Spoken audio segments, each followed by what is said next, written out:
What's up guys, Boss here, and in today's video I'm going to be doing a different kind of video. I'm basically going to be going over what I think the best way to improve in this game is. So a lot of you guys watch me to improve, and obviously some of you guys consider me a pretty good player. I have some good achievements. I've finished 5th and 6th in the world on ladder, some good global tournament finishes, and then some of which are even on some mini accounts. But there are so many players in this game who are way better than I am, and you know how I like learning and improving, especially with decks I'm not good at. It's by watching them. A lot of people think you need to be putting only your own, gameplay and hours into the game, just playing yourself. But really, you should spend a lot of that time, especially when you're just picking up a deck, watching the pros with it. And what better time is it than the last couple hours of the season where everyone is playing their very, very best against other best players in the world? I'm lucky enough to have a really good friends list, so what we're going to do is when some of these guys get in the game, I have Muhammad Light added, Ian added 1st, 2nd, 6th, 8th, just going over some examples. I have a ton of top players added, and when one of them starts up a game, I'm going to go ahead and spectate it and go over what you want to be looking for inside of the match when they're playing. Alright guys, Samuel Basoto is in a game, and he is currently 19th in the world right now as we speak. So, a lot of you guys know, and this is already straightforward to some of you guys, yes, of course, watching people who are better than you is going to help you improve, but what specifically are you looking for when you watch people? Well, you want to watch the starting plays, first of all. That is one of the most important things. What are they starting the game with? What are the first few cards being played? Not just from the person you're watching, but from your opponent. So, if you look here, Samuel started with a Fire Spirit, and Burking went, minions, giant. Samuel's obviously surprised he did that, and you don't need to necessarily memorize every single thing that the person you're watching is doing, but you really want to pay attention, or if you're surprised of an interaction that you didn't know about prior to watching that happen, then you might want to try to implement that into your own gameplay or test it in some friendly battles even. So I think it was over a year ago, I made a video talking about several tips to improve. This is mostly just primarily going to be going over, watching people, the importance of it, and what exactly I look for when I'm actually spectating people, especially decks I'm not good at. And Hog would definitely be a deck I don't consider to be very good at, and cycling the mini P.E.K.K.A very early like that, I don't know if that's something I would have done. You see Samuel's perfectly fine doing that, and it's because he wanted to get rid of it really, really quickly, so then the opponent Burking wouldn't be able to support it with a graveyard. And you can see Burking using Giant Graveyard, one of the best decks in this current meta. And another question, I bet you guys are going to ask is, what are you, supposed to do if you don't have a good friends list like I do? Well, there's a lot of options, and one of which is just watching anyone who's better than you, even people in your clan, or if you know people in real life who, are going to add you, or just, people online. Anyone who is better than you is definitely worth watching, especially if they use a deck that's different than your own, because you're going to pick up on so many interactions that you didn't know about before. And a lot of people say, their argument is, well, what's the point of watching people when I could learn it myself? Well, that's true that you could learn it yourself, but that process is going to take a lot longer than you would think, because if you don't know about a certain interaction or how to play a matchup, it's going to take you 10 times longer to learn it on your own, rather than just watching someone who has mastered their deck. So Samuel Basoto here, he, in my opinion, is one of the very best Hog players in the game, so I would trust that he knows how to play a matchup way better than I would at first. So if I know now that I'm playing against Giant Graveyard, I understand a little better what I'm going to do, and it doesn't have to be an exact Giant Graveyard deck. They're all pretty similar, right? Same aspect, so they all have Giant, they all have Graveyard, and usually some bait cards, so you're going to play it the same way, so you don't really need to stress about, okay, is it this exact variant or whatever. Some people might worry a little bit too much. Just, notice the little things, like, the Earthquake cycle, he's utilizing it on top of the graveyard, and he is struggling here, though, but he's playing it the best he can. I mean, it's obviously a difficult matchup, and, you can't expect the person you're watching to, always win. You can still pick up on things even when they lose, because especially if you're worse than the person you're watching, more often than not, you could, by doing exactly what they're doing, beat someone in your trophy range on ladder just by outplaying them. Because when you're at the top of ladder, a lot of it is based on matchup, but if you're, say, in mid ladder, or you're not quite at the, very top of ladder, if you play perfectly, you're likely to win even if you're in a bad matchup, unless it's just, an utterly horrible matchup, or, you get starting handed. But Samuel's putting up a really good fight here. You can see what he's trying to do is do smart pressure, and he went for a prediction Earthquake there on top of the Skarmy, and you can see he's cycling Mini P.E.K.K.A. He pre-placed it, which was really smart to get it back around to another. I don't know if that's something I would have done myself. Sometimes when I'm using a cycle deck, I don't think ahead. I think of it, as like pressure, pressure, pressure. But Samuel is kind of planning ahead, cycling too many P.E.K.K.A.s, and this is going to be a pretty close game. Fire Spirit comes in, Earthquake gets cycled, and I don't think he's going to lose the tower, but the question is, can he... I think that's it, because arrows should come down on... Yeah, that's it, unfortunately, for Samuel here. Wow, that was a really close game, though, against a matchup that is obviously not very good. Arrows for the guards, and yeah, that is just the first game of many that we're going to go over. I'm going to try to do my best to, give my insight of, what I'm looking for, for my own eyes, so you guys maybe can understand. Hopefully it's helpful for you guys, and yeah, I'll see you guys when the next top player gets into a game. Alright guys, so Asaph just got in a match. He's 4th in the world right now with Goblin, Drill, Cycle. He is by far the best Goblin Drill player in the game. He's insane with it. You see, he's not afraid to go Drill first play with the Fire Spirit. So that's something you want to keep in mind. If you're using Drill Cycle, or you want to get better with Drill Cycle, don't be afraid to go with Drill first play. I've watched Asaph a lot. He is definitely one of the people that has helped me get better at Drill. Am I amazing at it? No, but it has helped me learn it to be somewhat decent with it, so I feel like I can use it, when I want to make, Drill videos, fairly high up on ladder. Nothing like compared to him, but I know at least like what I'm doing and have a general understanding of the deck. So yeah, starting plays are very, very important. So he's gonna cycle Fire Spirit in the back here. And it's going to be interesting to see how he deals with all the spam from Wero. Wero's another person who I actually have added on my friends list. He's the best bridge spam player in the game, so you guys are kind of getting a treat right now. Last couple hours of the season, the best drill player in the whole game going against the best bridge spam player in the whole game. So if you're a bridge spam player, you also probably want to be paying, close attention to this game too. He's using it with Mega Knight instead of the P.E.K.K.A. And you see, Asaph is going to make a mistake. A little bit, at least in my opinion, unless he still manages to defend this. Fire Spear comes in the middle. Oh my goodness, Mega Knight on top of the tower. Is he going to... No, he cannot activate the King Tower, so... Yeah, that's the other thing. When you're watching someone, you want to be able to pick out mistakes, and did you see right when I said Asaph made a mistake? If you're watching someone and you're not able to pick out mistakes... and you just think to yourself, oh, they just got hard countered, there was nothing they can do. That also shows you have a lot of learning to do with the deck. You don't have an understanding of, like, when someone makes a mistake. The way to know you're learning the deck is if you're able to point out mistakes of someone you're watching. And you can see Asaph even throws the towel there, and yeah, I mean, I guess that'll be the main takeaway from this game. Try to pick up on, when you see a mistake and what you would have done differently if you were in that situation, because that'll, indirectly help you, learn how to play the matchup better too. But yeah, that's going to be it. I guess I'll see you guys when we find the next one, because he just got destroyed. Alright guys, another one of the top players on my list found a game. This is actually Mugi, finished 9th in the world last season. He actually, has a YouTube too, so make sure to check him out if you don't watch him already. So he knows how to play every single deck in the game, like, perfectly to perfection. So he's by far my favorite person to watch. So that's why I just shouted out his YouTube. Definitely, definitely check him out, because you'll learn how to play, all sorts of different kinds of decks. And he's my go-to person when I'm not playing a game and I want to watch someone and learn how to, play something, or something I already use, but just to kind of like enhance my knowledge on it.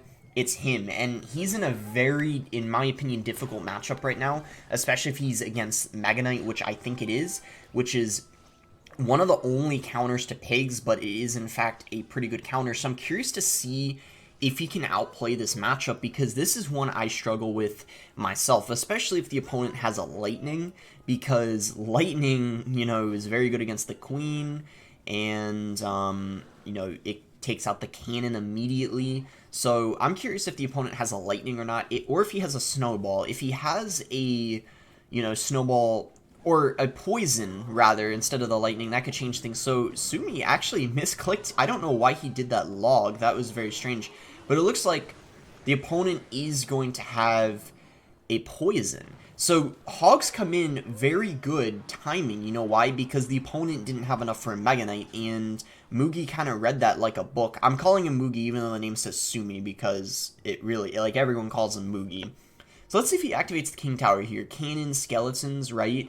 And again, this is another thing I'm going to mention right now, kind of like pointing out mistakes. If you know what to do, you should also, say, oh, like, are they going to do that? Try to predict their next move. And you see, I actually was wrong. I thought he was going to go for the king activation. That's what I would have done. I would have gone for the cannon in the middle like he did, and then I would have gone for skeletons in front of my king tower to make the Mega Knight jump. But instead, Mugi decided to not do that, which is making me think, would he have not been able to in that situation? So maybe I would have gone for it, and perhaps I would have messed it up, or the opponent would have predicted it with a snowball. But Mugi either knew something I didn't, or made a small mistake. So now it's actually making me overthink it a little bit. But these are all the things I sometimes think about when I'm watching. So you see Mega Knight goes towards the middle here, and you see nice cannon all the way down low. I think the idea of it is to space it out from the Archer Queen, but still be able to hit the Ram Rider. And Mugi is definitely kind of struggling here a little bit, but he's still alive, and he doesn't have the king activation, though. He didn't end up getting it, so I'm a little bit nervous for him, I guess, in these next sequence of defenses. He's going to split the pigs, because he knows, like, okay, the opponent has the Mega Knight, so I at least want to get damage in one lane. If I'm not going to, be able to get a lot, at least I'll get a little bit, with two of the pigs. I like doing that too when I'm against Mega Knight. So let's see how he defends this here. It's going to have to be pretty good defense, because when you're against a Mega Knight deck like this, you cannot afford to make really any kind of mistake. And this game is actually really close right now. They're only separated by, well, now only a few hundred after that earthquake comes down. So this game just got, a lot closer than it was, a little while ago, where it looked like it was going pretty well for the opponent. Now I feel like it's anyone's game, and really these are the kind of situations where I sometimes feel like I mess up, when things get kind of intense in double and triple elixir. And this is another thing that helps me kind of improve. When I look at the best players in the game, just do their thing and stay calm, it helps me out a little bit, because I'm someone, if you guys didn't know this, and sometimes in the comments you guys see this, how I get kind of stressed, and I guess I choke in intense situations, and that is definitely me. And I think one of the things that helps me, get out of that habit is by watching other players just,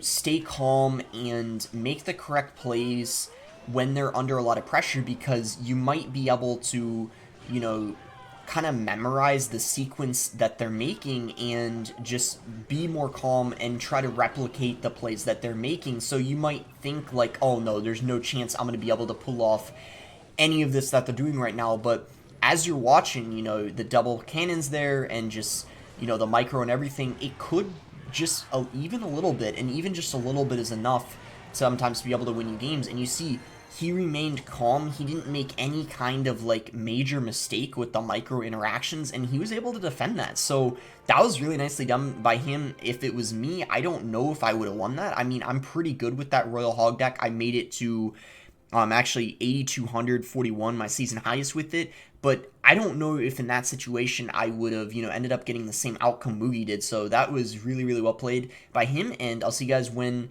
one of the other pros gets into a game. Alright guys, Surge TS got into a game. He's 25th in the world right now, and he's using Mega Knight Ram Rider, which is one of the strongest decks in the game right now. He's of course using it with the Archer Queen and the Lightning, and I believe the opponent he's against, unless he switched the deck, I'm pretty sure he's using some off-meta Electro Giant deck with the Tesla and the Bomber, which is pretty interesting. He might even have a Valkyrie in it too, unless he changed the cards. I guess we're about to find out. So you can see Surge TS is going to go Queen at the bridge. That's really interesting. And he's going to pressure so aggressively early on, which is really, really interesting.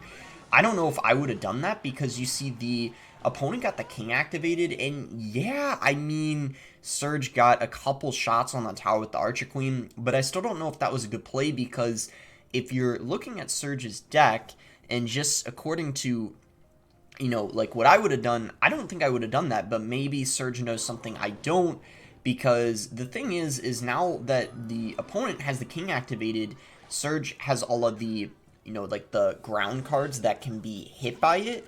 So I don't know, these are just the things I'm thinking about, because I'm trying to like learn, like, is what he did good or not, and that's what we're going to, you know, find out. Because again, this deck that he's using right now, kind of like that Royal Hug Cycle deck Mugi was playing, I consider myself pretty good with it, but Surge TS is a lot better with this deck than I am, so maybe the idea behind him going that aggressive is he's just going to defend now from here on out, and he doesn't expect to get much more damage. Maybe he just wanted to get all the damage he could in single, and just like you saw right there, just defend with the, you know, Ram Rider against the Electro Giants. But the thing is, when he gets in double and triple elixir, I'm not exactly sure how he's going to be able to defend. So he's going to pressure again, the Ghost at the bridge. I don't know if he's going to bandit this time. Maybe try to, yeah, there you go, on the bomber, try to propel it. That's what I was thinking. Onto the tower. Unfortunately, though, it doesn't work out for him. Queen to snipe, maybe he activates it here and then plays something to pop the Tesla back up to take it out. No, he doesn't. He actually just lets the Queen die, so he's fine sacrificing her. E-Giant comes down, Mega Knight in response. So notice he's not pressuring the opposite lane. That's something, that's an important takeaway. So when you saw, like, that's something you want to remember, like, I guess, to help you guys, like, improve. If I'm, like, watching this game, want to improve with this deck, this is, like, what something I'd want to remember. When the opponent drops Electro Giant in the back, I'm not pressuring the opposite lane. I'm dropping a Mega Knight right into it. That's the best play in this situation. However, you see he's getting overwhelmed anyway, and I think this is probably going to be GG anyway. So, yeah, I mean, E-Giant just comes in, it's broken.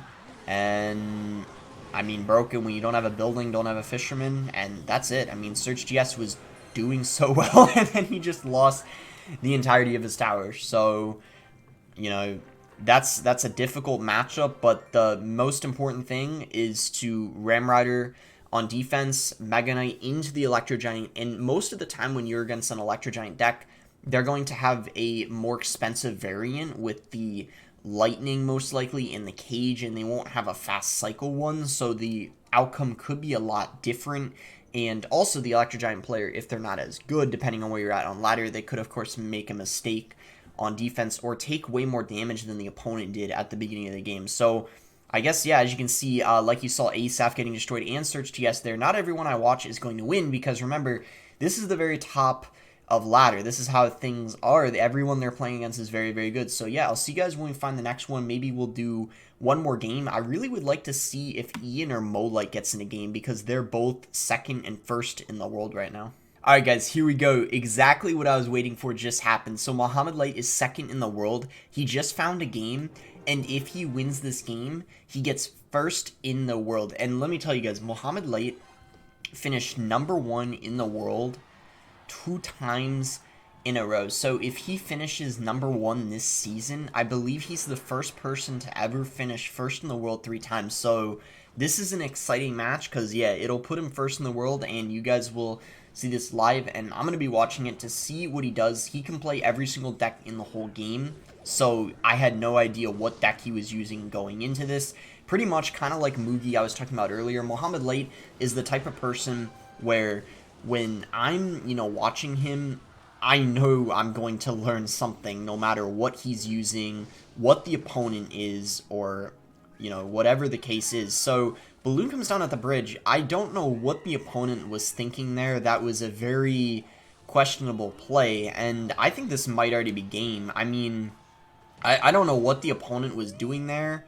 I mean, everything that Mo did was very straightforward. Seems like he has a pretty good counter to what the opponent's using too, and this is the other interesting thing. If you ever want to be a top ladder player, sometimes there's this thing called sniping, which if you guys didn't know is where you try to actually match someone else when you think they're going to search. And you can see, like, Molite is just having a really easy time here. But the thing is even when you have a hard counter, you still need to play it well. I can't tell you how many times I see bad players, especially ones who are low on ladder, throw games that they really shouldn't lose, and, you know, they get too confident, kind of too cocky, and they end up choking the game. And you can see Molite is even emoting here. So it even shows you when you're the best player in the game, it's okay to, you know, have some fun and even be a little bit of toxic. I don't know if there's a little bit of beef between these two guys or something, but I was not expecting Molite to BM this guy, especially with the matchup he has. But I guess he, of course, is very excited because when he wins this game, he is, of course, going to become first in the world. And you can see very straightforward. So basically the only thing you should take away from this match is just what he's doing. And the thing is even like the timing and placements of everything in this game don't have to be exact. Just make sure that you're cycling the right cards at the right time. So you're always saving the Inferno Drag for the Lava Hound no matter what. You're going for Ram Riders on the balloons, and feel free to also use your poison when things get scary on defense and you want to slow things down. So you can see nice and easy for Molite. I mean, the thing is though, is even when it isn't a good matchup, it's still pretty likely he wins. I mean, he has an 82% win rate, which is insane. And like I said, that win puts him first in the world and just incredible. He finished first in the world last season. He has a perfect profile and, like, I mean, he's just insane. What he does is unreal. I know it sounds like I'm hyping him up a lot right now, but I love watching him every single opportunity I get. Him and, like, Mugi in particular, who I showed in this video. So I really would recommend to you guys to watch as many good players as you can. Take away any, you know, tips you can. Even if you're not, like, focusing so intensely on the game like I was doing and, like, you know, going over everything. I was mostly doing it for the purpose of the video. Even if you're just chilling, you know, maybe, like, you know, like, whatever, just chilling, you know, watching the game, you know, you don't have to overthink it. You're still going to indirectly improve so much. I just wanted to make this video to remind you guys to do that and not to just play yourself. Watch people who are better than yourself, learn how the matchups are played, how the flow of the game goes, and what you want to do to, you know, like, win, you know, difficult matchups, or understand what matchups are hard and it's fine to lose. Like, we saw some losses in this video, so you know not to be too hard on yourself and to at least learn how to play it the best you can so you have a chance of outplaying. So yeah, that's gonna be it for the video. I hope you guys did, you know, learn something or enjoy it at least somewhat. You know, I decided to do something different, and, you know, I figured at the very least, like, even if you didn't learn a ton, at least you would enjoy the gameplay, because it's the last couple hours of the season. So yeah, make sure to like if you guys did end up enjoying it, subscribe if you guys aren't subscribed already, and let me know if you would want something like this again. If you ever want me, you know, end of the season, like, watching my friends list, because it's pretty stacked, and, you know, just going over what I see and giving tips. And yeah, that's it.